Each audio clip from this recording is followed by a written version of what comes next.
สบายดีท่านผู้ฟังที่เคารพทุกท่านพบกับรายการวิทยุภาคภาษาลาวสถานีวิทยุ FEBC รายการ30นาทีต่อไปนี้หวังว่าจะเป็นประโยชน์ต่อท่านผู้ฟังในการดำเนินชีวิตเมื่อท่านผู้ฟังได้ติดตามรายการนี้ท่านก็จะมีความหวังมีความสุขในการดำเนินชีวิตเชิญท่านผู้ฟังติดตามได้ดังต่อไปนี้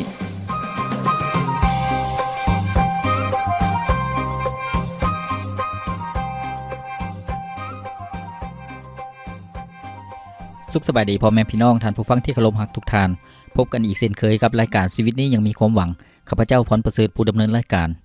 ยินดีต้อนรับท่านผู้ฟังที่จะมาศึกษาเรียนรู้และรับพรจากหลักคำสอนของพระคริสตธรรมคัมภีร์ซึ่งในพระคริสตธรรมคัมภีร์นั้นมีหลายๆเหตุการณ์หลายๆเรื่องราวซึ่งเป็นหลักคำสอนซึ่งเป็นความจริงขององค์พระผู้เป็นเจ้าที่ท่านผู้ฟังสามารถที่จะรู้ความจริงในชีวิตและรู้จักจุดประสงค์เป้าหมายของพระเจ้าสำหรับชีวิตของมนุษย์ทุกคนท่านฟังที่เคารพท่านผู้ฟังสามารถนำเอาหลักคำสอนของพระเจ้านั้นไปใช้ในชีวิตของท่านผู้ฟังเพื่อชีวิตของท่านผู้ฟังนั้นจะเติบโตขึ้นฝ่ายจิตวิญญาณและการดำเนินชีวิตของท่านผู้ฟังจะเป็นการดำเนินชีวิตที่เข้มแข็งและได้รับพระพรจากพระเจ้าและเป็นพระพรให้กับคนอีกหลายๆคนท่านฟังที่เคารพพวกเราได้เรียนรู้หลายๆเรื่องราวหลายๆเหตุการณ์ที่ผ่านมาซึ่งท่านผู้ฟังสามารถไปรับฟังย้อนหลังได้อยู่ใน Facebook หรือว่าอยู่ใน YouTube หรือว่าอยู่ในเว็บไซต์ท่านผู้ฟังสามารถพิมพ์เข้าไปว่าFEBC ลาวท่านผู้ฟังแล้วก็อยู่ใน Facebook ก็เช่นเดียวกันพิมพ์คำว่า FEBC ลาวท่านฟังก็จะสามารถได้ฟัง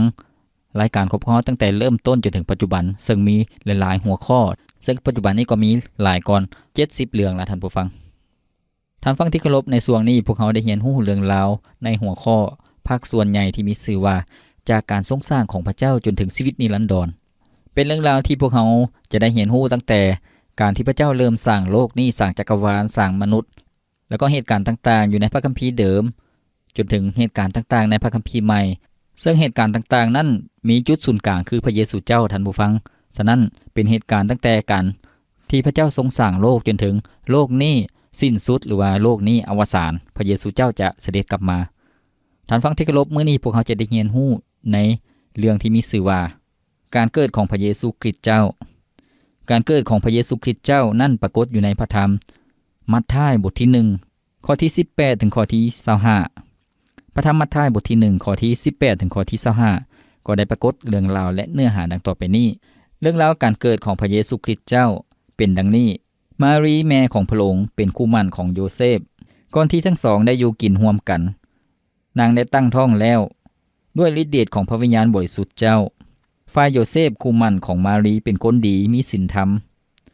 แล้วบ่อยากให้นางต้องอับอายขายหน้าต่อหน้ามหาชนในเรื่องนี้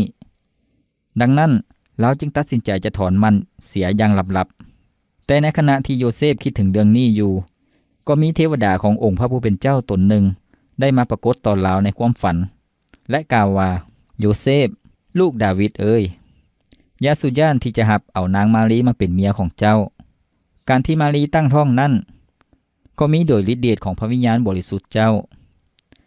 นางจะเกิดลูกชายผู้หนึ่งและเจ้าจงใส่ชื่อให้เด็กนี้ว่าเยซูเพราะเพิ่นจะโปรดซอยประชาชนของตนให้รอดพ้นจากบาปกรรมของพวกเขาเรื่องทั้งหมดได้เกิดขึ้นนี้ก็เพื่อให้สำเร็จตามที่องค์พระผู้เป็นเจ้าได้กล่าวไว้ทางผู้ทำนวยว่าหญิงพรหมจารีผู้หนึ่งจะถือพาและจะเกิดลูกชายคนหนึ่งเขาจะเอิ้นชื่อลูกนั้นว่าเอมานูเอลหมายความว่าพระเจ้าจะสถิตอยู่กับเฮาทั้งหลายฉะนั้นเมื่อโยเซฟตื่นขึ้นแล้วจึงปฏิบัติตามที่เทวดาขององค์พระผู้เป็นเจ้าได้สั่งคือรับเอานางมารีมาเป็นเมียของตนแต่โยเซฟบ่ได้สมสู่กับนางจนกลัวนางได้เกิดลูกชายแล้วโยเซฟจึงใส่ชื่อเด็กที่เกิดมานั่นว่าเยซูท่านฟังที่เคารพจากข้อพระคัมภีร์ที่พวกเราได้อ่านไปแล้วนั่นเป็นการเกิดของพระเยซูคริสต์เจ้าการเกิดของพระเยซูคริสต์เจ้านั่นเป็นเหตุการณ์ที่อัศจรรย์เหนือธรรมชาติเป็นเหตุการณ์ที่น่าหงึดง้อย้อนหยังย้อนว่านางมารีซึ่งเป็นคู่หมั่นของโยเซฟนางเป็นหญิงพรหมจารีก็คือว่าหญิงสาวบริสุทธิ์ซึ่งบ่ได้ร่วมเพศหรือว่าบ่ได้รับนอนกับผู้ชายแต่ว่านางมารีนั้นได้ตั้งท้องท่านผู้ฟังหรือว่าถือพาซึ่งเหตุการณ์นี้พระคัมภีร์ได้บอกให้พวกเขารู้ว่าโดยฤทธิ์เดชของพระวิญญาณบริสุทธิ์เจ้านางมารีนั้นจึงถือพาท่านผู้ฟังสิ่งนี้เป็นสิ่งที่อัศจรรย์เหนือธรรมชาติเพราะว่าการที่ผู้หญิงผู้ใดผู้หนึ่งจะถือพาหรือตั้งท้องนั้นท่านผู้ฟังก็ต้องผ่านการร่วมเพศกับผู้ชายพ ราะว่าพระเจ้านั้นทรงสร้างผู้ชายและแม่หญิงซึ่งเป็นเพศชายและเพศหญิงแล้วก็แม่หญิงนั่นก็มีไข่ซึ่งอยู่ในมดลูกเอิ้นว่าไข่แล้วก็ผู้ชายก็มีน้ำเสื้อเมื่อผู้หญิงกับผู้ชายได้ร่วมรับนอนหรือว่าได้มีเพศสัมพันธ์กันน้ำเสื้อนั้นก็จะไปปฏิสนธิกับไข่ท่านผู้ฟังแล้วก็เฮ็ดให้มีลูกนี่ก็คือสิ่งที่พระเจ้าได้สร้างมนุษย์เป็นผู้ชายและแม่หญิงแล้วก็พระเจ้าได้ทรงอวยพรให้มนุษย์นั้นมีลูกมีหลานเพื่อสืบทอดเชื้อสายแต่ว่าในที่นี้เหตุการณ์นั้นอัศจรรย์และน่าเงินงอกก็คือว่านางมารีบ่ได้ผ่านการรับนอนหรือว่าร่วมเพศแต่ว่านางนั้นได้ตั้งท้องโดยฤทธิ์เดชของพระวิญญาณบริสุทธิ์เจ้าสิ่งนี้เป็นสิ่งที่อัศจรรย์ก็ย้อนหยังย้อนว่านางมารีนั้นได้ถือพาแล้วก็โดยฤทธิ์เดชของพระวิญญาณบริสุทธิ์เจ้าซึ่งบ่ได้มีผู้ชายมาเกี่ยวข้องเลยฉะนั้นการที่พระเยซูเจ้ามาเกิดในโลกนี้จึงบ่ได้เกี่ยวข้องกับผู้ชายก็คือว่ามนุษย์ที่เป็นคนบาปพระเยซูเจ้าจึงเป็นพระเจ้าผู้ทรงบริสุทธิ์ท่านผู้ฟังที่เคารพเมื่อพวกเขาคิดเบิ่งตามเหตุและผลแล้วสิ่งนี้เป็นสิ่งที่แปลกประหลาดหลายท่านผู้ฟังแล้วก็บ่น่าจะเป็นไปได้ย้อนว่าแม่หญิงธรรมดาคนนึงหรือว่าแม่หญิงบริสุทธิ์คนนึงที่เป็นพรหมจารีที่บ่ได้มีการร่วมเพศกับผู้ชายแล้วอยู่ๆก็ถือพาหรือว่าตั้งท้องมันเป็นไปได้แนวใดแต่ว่าพระคัมภีร์ได้เปิดเผยให้พวกเขาเห็นว่าโดยฤทธิเดชหรือว่าฤทธิ์อำนาจของพระวิญญาณบริสุทธิ์เจ้าหรือว่าฤทธิ์อำนาจของพระเจ้าก็คือว่าพระเจ้าทรงมีฤทธิ์อำนาจเฮ็ดได้ทุกสิ่งท่านผู้ฟังพระคัมภีร์ได้บอกว่าบ่มีหยังที่ยากเกินกำลังของพระเจ้าก็คือว่าพระเจ้านั้นทรงสามารถเฮ็ดได้ทุกสิ่งการที่พระเจ้าทรงให้พระเยซูเจ้านั้นมาบังเกิดเป็นมนุษย์ก็คือว่าเป็นคำสัญญาของพระเจ้าที่พระองค์นั้นทรงเปิดหนทางแห่งการซอยให้พ้นสำหรับมนุษย์ซึ่งพระเจ้าได้ฮู้ว่ามนุษย์นั้นจะทรยศกับพระองค์เมื่อพระองค์นั้นทรงสร้างโลกนี้และสร้างมนุษย์และให้มนุษย์นั้นครอบครองโลกนี้แต่ว่ามนุษย์นั้นบ่เชื่อฟังพระเจ้าเลยล้มลงในความบาปแล้วก็พวกเขานั้นจะถูกพิพากษาลงโทษในนรกบึงไฟแต่ว่าพระเจ้านั้นทรงมีแผนการก่อนที่พระเจ้าทรงสร้างพระองค์นั้นทรงฮู้แล้วว่ามนุษย์นั้นจะทรยศพระองค์จึงจัดเตรียมพระบุตรของพระองค์คือพระเยซูเจ้านั้นให้เข้ามาในโลกมาเกิดเป็นมนุษย์ซึ่งในพระคัมภีร์พระธรรมโยฮันบทที่3ข้อ16บอกว่าเพราะว่าพระเจ้าทรงรักโลกหลายที่สุดจนได้ประทานพระบุตรองค์เดียวของพระองค์เพื่อทุกคนที่วางใจในพระบุตรนั้นจะบ่ฉิบหายแต่มีชีวิตอันตลอดไปเป็นนิจนี่ก็คือพระสัญญาของพระเจ้าที่พระองค์นั้นเฮ็ดให้สำเร็จเป็นจริงก็คือว่าทรงพระบุตรองค์เดียวของพระองค์นั้นมาบังเกิดเป็นมนุษย์การที่พระเยซูเจ้ามาบังเกิดในโลกนี้ผ่านทางนางมารีผู้เป็นหญิงสาวบริสุทธิ์นั้นได้เฮ็ดให้บรรดาพระสัญญาของพระเจ้าที่พระองค์นั้นได้ทรงสัญญาในพระธรรมปฐมกาลบทที่3ข้อที่15ที่บอกว่าเสื้อสายของหญิงนั้นจะมาต่อสู้กับมารซาตานซึ่งเป็นอำนาจของความตายหรือว่าอำนาจของความมืดเสื้อสายของหญิงก็คือพระเยซูเจ้านั้นจะมาซอยปลดปล่อยมนุษย์แล้วก็คำสัญญาของพระเจ้าที่พระองค์นั้นได้ทรงสัญญาต่อกับอับราฮัมว่าเสื้อสายของอับราฮัมนั้นจะได้รับพระพรและเป็นพระพรให้กับบรรดาประชาชาติทั่วโลกสิ่งนี้ก็สำเร็จเช่นเดียวกันเมื่อพระเยซูเจ้ามาบังเกิดกับมารีก็คือว่านางมารีนั้นเป็นลูกหลานของอับราฮัมเป็นเสื้อสายของอับราฮัมแล้วก็เป็นเสื้อสายของกษัตริย์ดาวิดเช่นเดียวกันคำสัญญาของพระเจ้าที่ได้กล่าวว่าพระองค์จะทรงประทานพระผู้ซอยให้พ้นเพื่อจะมาซอยสนชาติของพระเจ้าแล้วก็ซอยบรรดามวลมนุษย์นั้นให้หลุดพ้นจากความบาปและก็ความตายก็ได้เริ่มต้นขึ้นและก็จะสำเร็จเป็นจริงในพระเยซูคริสต์เจ้าท่านผู้ฟังที่เคารพให้พวกเรามาพักฟังเพลงจากรายการของพวกเราก่อนจัก1เสียงเพลงแล้วพวกเราจะมาเรียนรู้เรื่องนี้นำกัน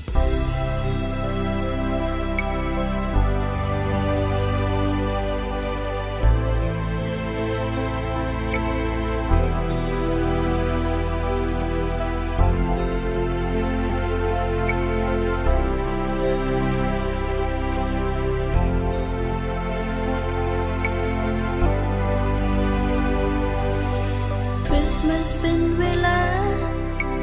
Christmas เป็นเวลา Christmas เป็นเวลาแห่งความหา Christmas เป็นเวลา Christmas เป็นเวลา Christmas เป็นเวลาแห่งความหาหลายครั้งที่เฮามัวเศร้าใจทิ่มให้ชีวิตหม่นหมองเฝ้ามองไม่ไผบ่โน้ที่จะเข้าใจข่าวดีวันนี้พระเจ้าให้สายใยใจหักผูกพันพระเยซูบังเกิดในห้ามยา Christmas เป็นเวลา Christmas เป็นเวลา Christmas เป็นเวลาแห่งความหา Christmas เป็นเวลา Christmas เป็นเวลา Christmas เป็นเวลาแห่งความหาหลายครั้งที่เฮาบ่เศร้าใจทิ้งให้ชีวิตหม่นหมองเฝ้ามองมีภัยบ่โน้ที่จะเข้าใจข่าวดีวันนี้พระเจ้าให้ใส่ใยใจหักผูกพันพระเยซูบังเกิดในหางยา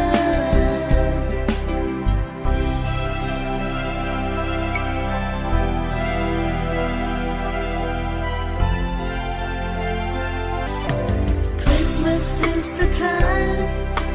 Christmas is the time Christmas is the time to love Christmas is the time Christmas is the time Christmas is the time to love We often start to worry and people get upset if things don't go alright on Christmas Day. What we should remember in all the push and shove is Christmas is a time to love.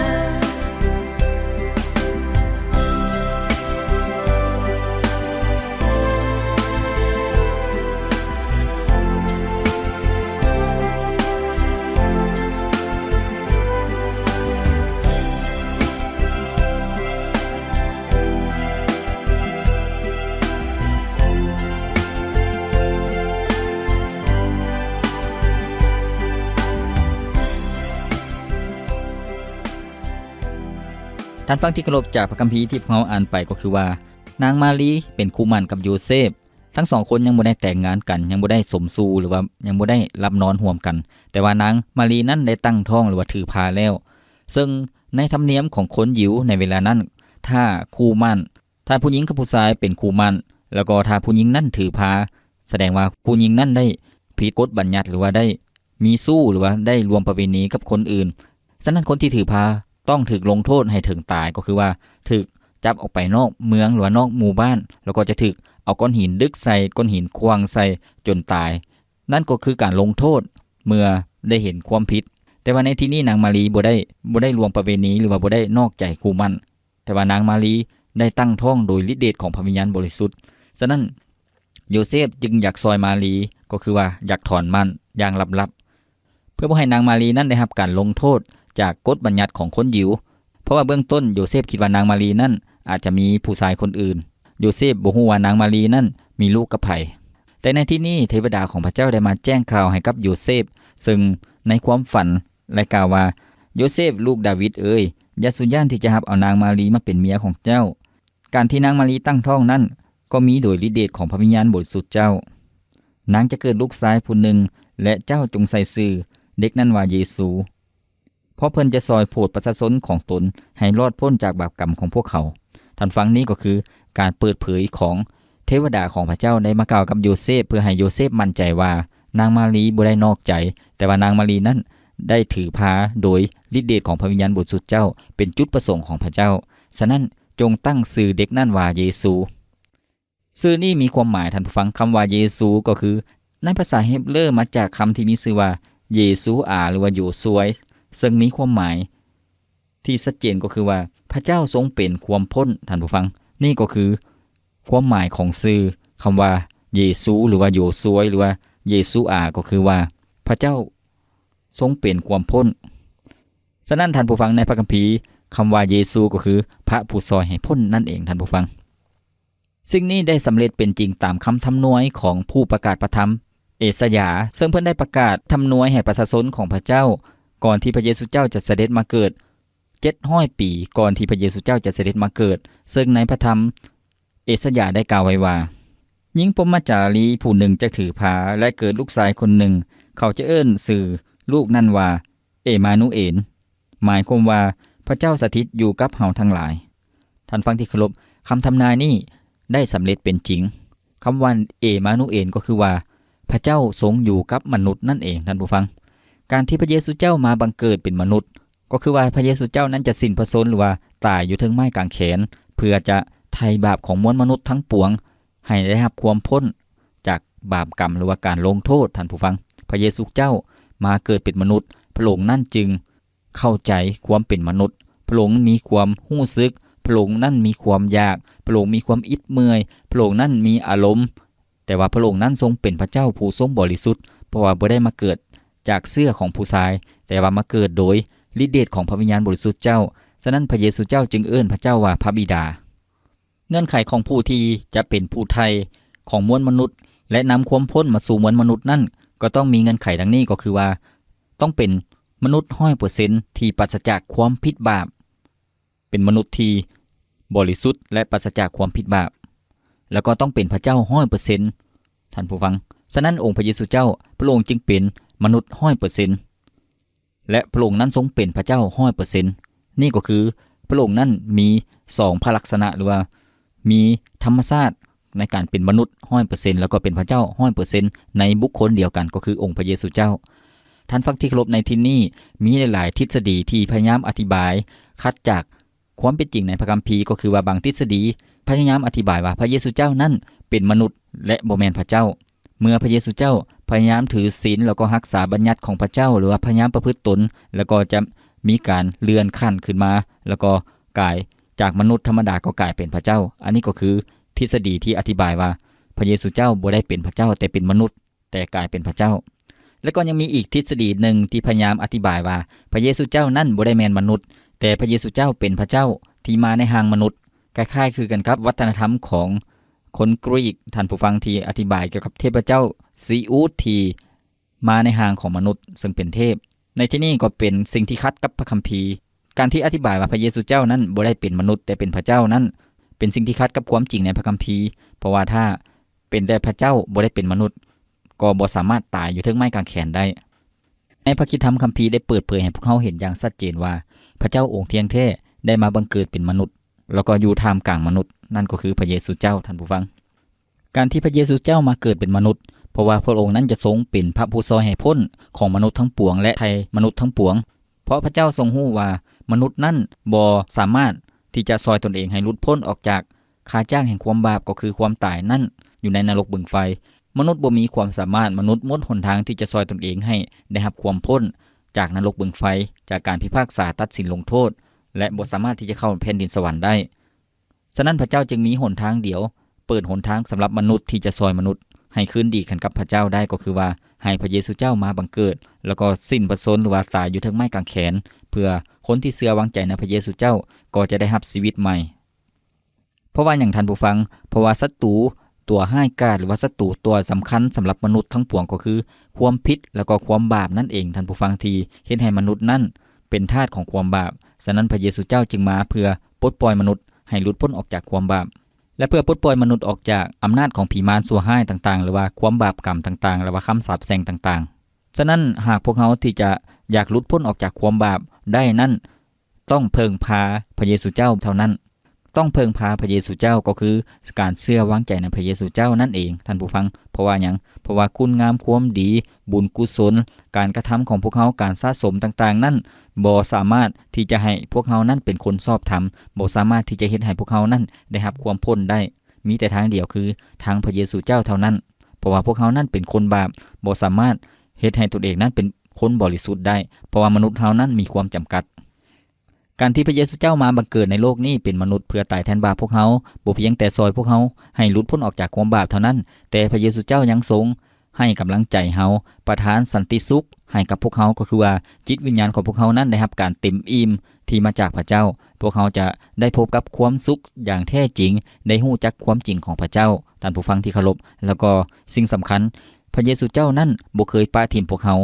พระองค์ทรงอยู่ท่ามกลางพวกเขาบรรดาคนที่เปิดใจเชื่อพระเยซูเจ้าพระเจ้าก็จะอยู่ในคนนั้นโดยผ่านทางพระวิญญาณบริสุทธิ์เจ้าที่ทรงสถิตอยู่ในชีวิตของพวกเขาทุกคนเห็นให้พวกเขานั้นมีชีวิตที่มีพลังมีชีวิตที่มีฤทธิ์อำนาจของพระเจ้าและมีชีวิตที่เป็นพระพรให้กับคนอีกจำนวนหลวงหลายท่านผู้ฟัง การที่พระเยซูเจ้าทรงมาบังเกิดเป็นมนุษย์บ่เพียงแต่การสำแดงความรักของพระเจ้าที่ห่วงใยมนุษย์ที่พระองค์ทรงสร้างขึ้นเท่านั้นแต่ยังเห็นให้พวกเขารู้ว่าพระเจ้าองค์นี้เป็นพระเจ้าผู้ทรงยิ่งใหญ่สูงสุดและเป็นพระเจ้าผู้บ่ได้อยู่ห่างไกลจากมนุษย์เป็นพระเจ้าผู้ทรงอยู่ในโลกนี้เป็นพระเจ้าผู้ทรงห่วงใยมนุษย์เป็นพระเจ้าผู้ทรงเข้าใจมนุษย์และมนุษย์สามารถ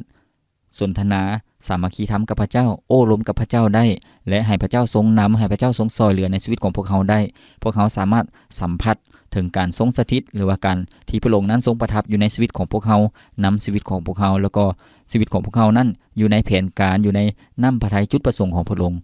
เป็นพระเจ้าที่พวกเขาสามารถอธิษฐานแล้วก็โอ้ล้มและกระทูลกับพระองค์หรือว่าถามพระองค์ได้ในทุกๆเรื่องซึ่งต่างจากเทพเจ้าของคนกรีกหรือว่าคนโรมในสมัยก่อนที่พวกเขาถือว่าพระเจ้าที่พวกเขาเชื่อนั้นอยู่ห่างไกลจากพวกเขาเป็นพระเจ้าอยู่คนละขั้วที่มนุษย์บ่สามารถเข้าใกล้ได้ที่มนุษย์บ่สามารถติดต่อหรือว่าจะโอ้ลมได้เป็นพระเจ้าที่น่าย่านกลัวอันนี้ก็คือความเชื่อของคนในสมัยโบราณซึ่งเป็นพระเจ้าที่มนุษย์เฮ็ดผิดก็ลงโทษอย่างทันทีทันใดนั่นก็คือความเชื่อของคนในสมัยกรีกหรือว่าในสมัยโรมในสมัยก่อนท่านผู้ฟังแต่ว่าพระเจ้าที่พวกเขาเชื่อพระเจ้าของคริสเตียนนี่เป็นพระเจ้าที่มีความถ่อมใจเป็นพระเจ้าผู้ทรงยิ่งใหญ่สูงสุดอยู่ถึงแผ่นดินสวรรค์แต่พระองค์นั้นทรงถ่อมใจมาเกิดในโลกนี้เป็นมนุษย์ธรรมดาสามัญเป็นมนุษย์ที่ต่ำต้อยพระองค์บ่ได้มาเกิดในราชวังบ่ได้มาเกิดในวังของกษัตริย์แต่มาเกิดกับคนธรรมดาสามัญและนอนอยู่ถึงหางหญ้าก็คืออยู่ในคอกสัตว์การที่พวกเขาเฉลิมฉลองงานคริสต์มาสพวกเขาจะเห็นภาพของเด็กน้อยหรือว่าแอน้อยนอนอยู่ถึงหางหญ้านั่นก็คือเป็นภาพสัญลักษณ์ของพระเยซูเจ้ามาบังเกิดในโลกนี้สมัยนั้นในโรงแรมก็เต็มและบ่มีที่อยู่แต่ว่านางมารีนั่นจะเกิดลูกแล้วในที่สุดก็ได้ไปอยู่ในคอกสัตว์แล้วก็เกิดลูกอยู่ที่นั่นนี่ก็คือความถ่อมใจของพระเจ้าผู้ทรงยิ่งใหญ่สูงสุดแต่มาเกิดเป็นมนุษย์ท่านผู้ฟังให้พวกเขามีชีวิตที่ขอบพระคุณพระเจ้าและสรรเสริญพระองค์ที่พระองค์นั้นมาบังเกิดเป็นมนุษย์และตายอยู่ถึงไม้กางเขนเปิดหนทางให้พวกเขาได้รับความพ้นและพวกเขาได้เชื่อวางใจในพระองค์ให้พระองค์นั้นทรงเป็นพระเจ้าพระผู้ทรงให้พ้นในชีวิตของพวกเขาและพวกเขาก็ได้รับการไถ่แล้วก็ได้มีชีวิตอันตลอดไปเป็นนิจก็คือมีชีวิตนิรันดรนั่นเองท่านผู้ฟังท่านฟังที่เคารพรายการของพวกเขาดำเนินมาฮอดนี้ก็สิ้นสุดเพียงเท่านี้ข้าพเจ้าพรประเสริฐผู้ดำเนินรายการขอกล่าวคำว่าสบายดีขอพระเจ้าทรงอวยพรท่านผู้ฟังทุกท่าน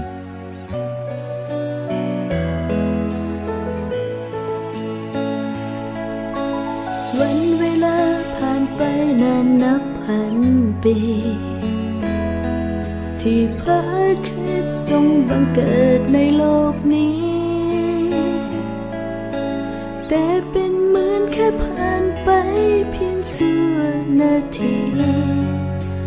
ความเป็นปียังเปี่ยมล้นทั่วโลกาเบธเลเฮมเป็นเมืองเล็กน้อยในสายตาผู้คนแต่พระคริสต์ทรงบังเกิดในเมืองนี้ในบ้านและห้องแหมทุกแห่งบ่มีที่ว่างให้พระองค์จึงได้ประสูตินอนในห้างหญ้าต้อยต่ำอิมมานูเอลพระเจ้าผู้ทรงอยู่ท่ามกลางเฮาเป็นนามที่ประเสริฐและมีความหมายเป็นนามขององค์พระบุตรผู้ทรงมุทัยมนุษย์ผู้ที่ยินดีและวางใจในพระองค์เมื่อท่านนอนในที่นอนนุ่มๆอุ่นสบายจงอย่าลืมพระบุตรอยู่ในห้างหญ้า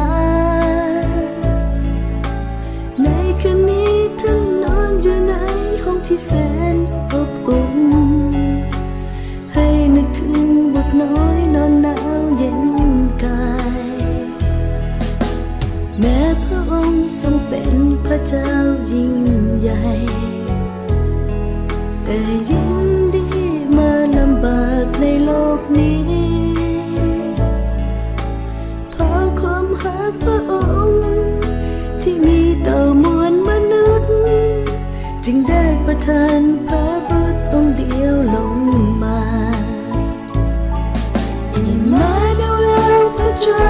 ทรงอยู่ท่ามกลางเฮาเป็นน้ำที่ประเสริฐและมีความหมายเป็นน้ำขององค์พระบุตรผู้ทรงมาไถ่มนุษย์ผู้ที่ยินดีและวางใจในพระองค์เป็นน้ำขององค์พระบุตรผู้ทรงมาไถ่มนุษย์ผู้ที่ยินดีและวางใจในพระองค์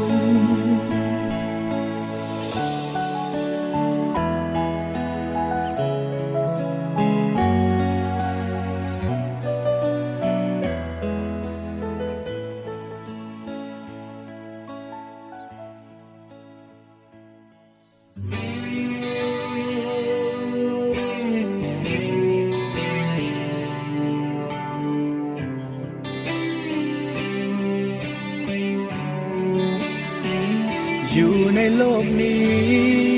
ทุกคนสอกหาทางไปมีหลากหลายเส้นทางให้เฮาเลือกเดินแต่บ่เคยได้พบความสุขล้นภายในสิ่งที่ได้มานั้นมีแต่ความว่างเปล่าความจริงที่เฮานั้นยังอาจบ่เคยหูว่าที่มีอยู่ได้สร้างมาเพื่อหลอกตัวเองแต่ความจริงที่แท้พระเจ้านั้นเป็นผู้สร้างจึงบ่มีทางที่พวกเฮาจะสร้างพระองค์ความบาปที่มีนั้นมันปิดกันเฮาไว้มันทำให้พวกเฮาบ่ฮู้ความจริงแต่พระเยซูบอกไว้พระองค์นั้นเป็นทางนั้นเป็นแสงสว่างเป็นชีวิตและเป็นความจริงเป็นทุกสิ่งที่เฮานั้นต้องการเป็นทุกอย่างที่เฮานั้นอยากมีมาบัดนี้พวกเฮาจึงรู้ความจริงจึงยอมรับเอาพระองค์มาเป็นผู้นำทางแล้วทุกอย่างชีวิตเฮามีแต่ความจริง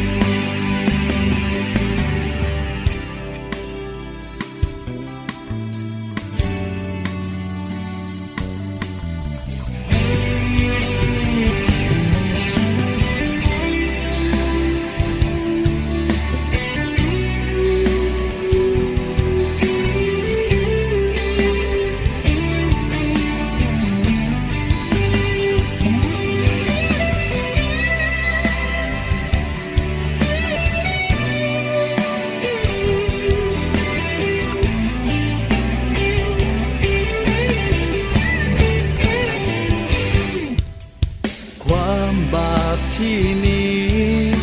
นั้นมันปิดกันเฮาไว้มันทำให้พวกเฮาบ่เห็นความจริงแต่พระเยซูบอกไว้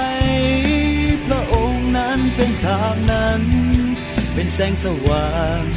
เป็นชีวิตและเป็นความจริงเป็นทุกสิ่งที่เฮานั้นต้องการเป็นทุกอย่างที่เฮานั้นอยากมี